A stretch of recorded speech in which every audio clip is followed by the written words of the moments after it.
الحمدللہ وحدہ الصلاۃ والسلام علی رسولہ الکریم اما بعد اعوذ باللہ من الشیطان الرجیم بسم اللہ الرحمن الرحیم۔ میری ماں اور بہنوں، میں آپ تمام کا آج کے اس اجتماع میں اسلامی طریقے سے استقبال کرتی ہوں۔ السلام علیکم ورحمۃ اللہ وبرکاتہ، جس کے معنی ہی آپ تمام پر اللہ سبحانہ و تعالیٰ کی سلامت، رحمت اور برکت نازل ہو۔ انشاءاللہ آج کا میرا عنوان ہے زبان کی حفاظت۔ دیکھیے، اللہ تعالیٰ کی بہت ساری نعمتیں ہیں اور اللہ کی نعمتوں میں ایک اہم نعمت زبان ہے۔ زبان گوشت کا ایک حصہ ہے جس کو ہڈی نہیں ہے۔ دیکھیے، اگر ہم زبان کا صحیح استعمال کریں گے تو یہ ہمیں لوگوں کی نظروں میں اونچا بنا دیتی ہے، اور اگر ہم زبان کا غلط استعمال کریں گے تو یہ ہمیں لوگوں کی نظروں میں نیچے گرا دیتی ہے۔ یہی زبان ہمیں جنت میں لے جاتی ہے جب ہم کلمہ پڑھتے ہیں لا الہ الا اللہ محمد الرسول اللہ، اور یہی زبان ہمیں جہنم میں ڈھکیل دیتی ہے جب ہم اللہ کے ساتھ شرک کریں گے۔ تو کیا معلوم ہوا، اگر زبان کا صحیح استعمال کریں گے تو یہ ہمیں لوگوں کی نظروں میں اونچا بنا دیتی ہے، اور اگر غلط استعمال کریں گے تو ہمیں لوگوں کی نظروں میں نیچا گرا دیتی ہے۔ اور یہی زبان ہی جس کا زخم لگا ہوا بہت کم بڑھتا ہے۔ دیکھیے، زبان کا زخم جس کو لگتا ہے نا وہ بڑھتا نہیں ہے، لیکن اگر تلوار کا زخم لگ جائے تو وہ جلدی بڑھ جاتا ہے۔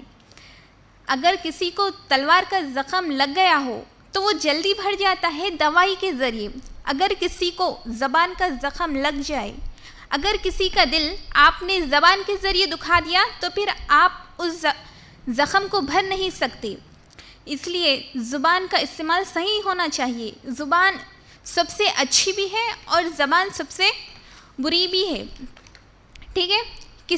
ایک واقعہ ہے، کسی بادشاہ نے کہا ایک آدمی سے کہ بتاؤ جسم کا سب سے اچھا حصہ کون سا ہے، لے آؤ۔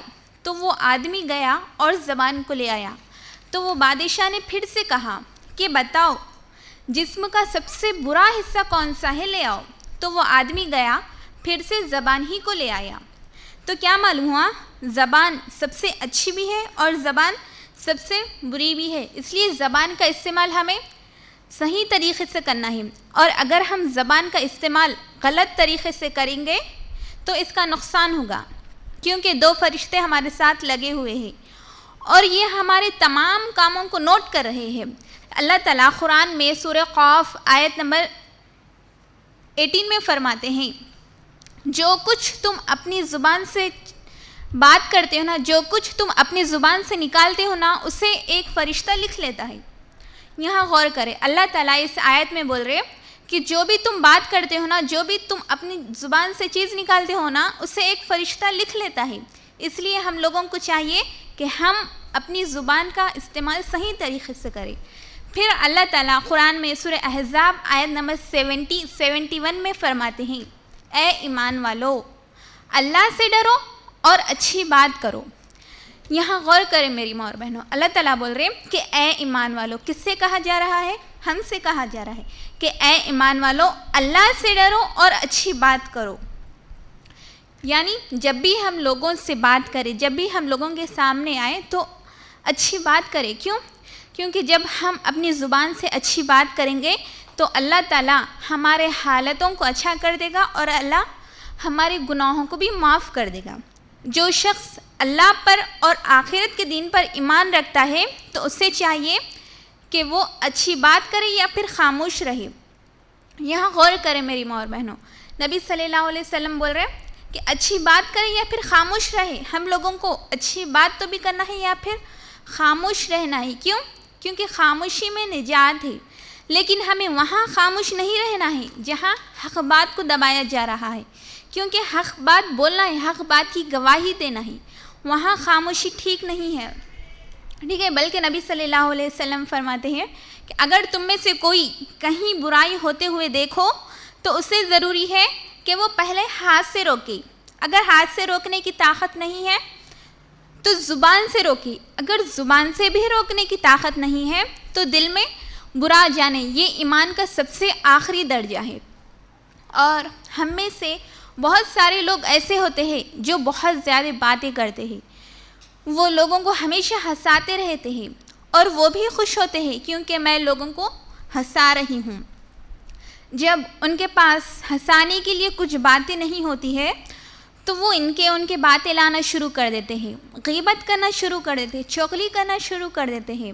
اور آج لوگوں کو غیبت سننے میں، غیبت کرنے میں بہت مزہ آتا ہے۔ تو میری ماں اور بہنوں، یہ زبان ہی تو ہے جو غیبت کر رہی ہے، یہ زبان ہی تو ہے جس کا استعمال ہم غلط طریقے سے کر رہے ہیں، چغلی کے ذریعے۔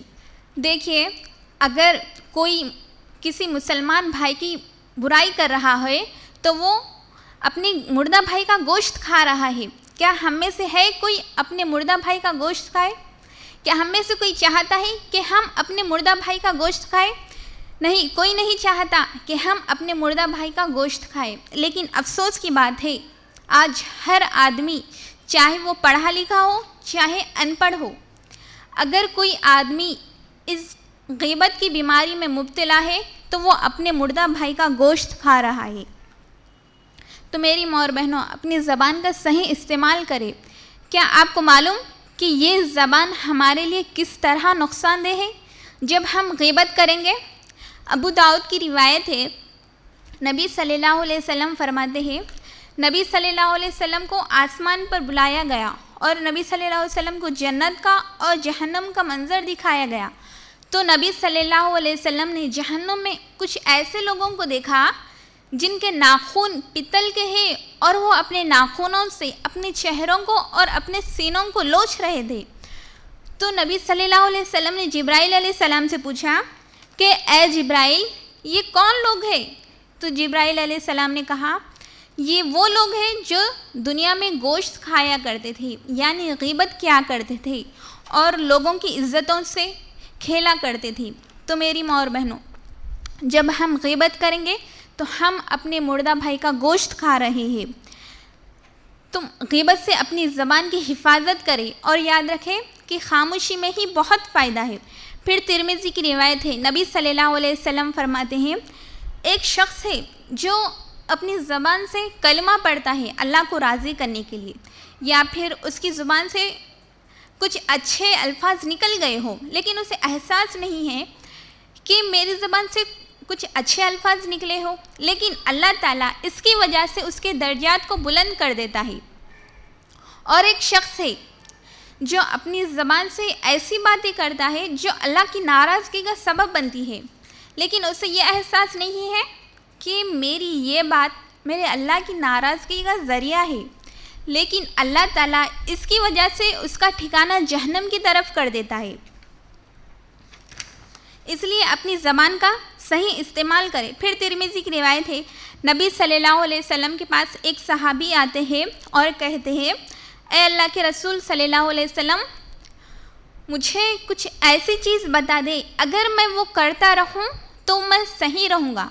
تو نبی صلی اللہ علیہ وسلم نے کہا، تم یہ کہو، میرا رب اللہ ہے اور اس پر جمے رہو۔ پھر وہ صحابی نے پھر پوچھا، اے اللہ کے رسول صلی اللہ علیہ وسلم، مجھے وہ عمل بتا دیجئے جس سے میں بہت زیادہ ڈروں، یا پھر میرے بارے میں آپ کو ڈر ہے۔ تو نبی صلی اللہ علیہ وسلم نے کہا، اپنی زبان کو باہر نکالا اور کہا، اس کو تم اپنی خوابوں میں رکھو، یہی چیز ہے جس کا مجھے ڈر لگا ہوا ہے۔ پھر ترمذی کی روایت ہے، نبی صلی اللہ علیہ وسلم سے ایک صحابی نے پوچھا، اے اللہ کے رسول صلی اللہ علیہ وسلم، نجات کہاں ملے گی؟ تو نبی صلی اللہ علیہ وسلم نے کہا، اپنی زبان پر کنٹرول رکھا کرو اور تمہارے گھر ہی تمہارے لیے کافی ہے، اور اپنے گناہوں کو یاد کر کر رویا کرو۔ ان تین چیزوں کو غور کریں میری ماں اور بہنوں۔ اللہ کے رسول صلی اللہ علیہ وسلم بول رہے ہیں کہ تم اپنی زبانوں پر کنٹرول رکھا کرو۔ کیوں؟ کیونکہ جب ہم اپنی زبانوں پر کنٹرول رکھیں گے تو ہم اپنی زبان سے فضول کی باتیں بھی نہیں کریں گے، غیبت بھی نہیں ہوگی ہماری زبان سے، چغل خوری بھی نہیں ہوگی، گالی گلوچ بھی نہیں نکلیں گے اپنی زبان سے۔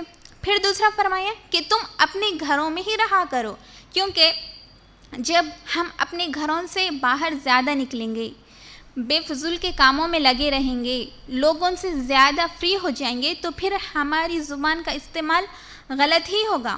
پھر فرمایا نبی صلی اللہ علیہ وسلم نے کہ تم اپنی زبان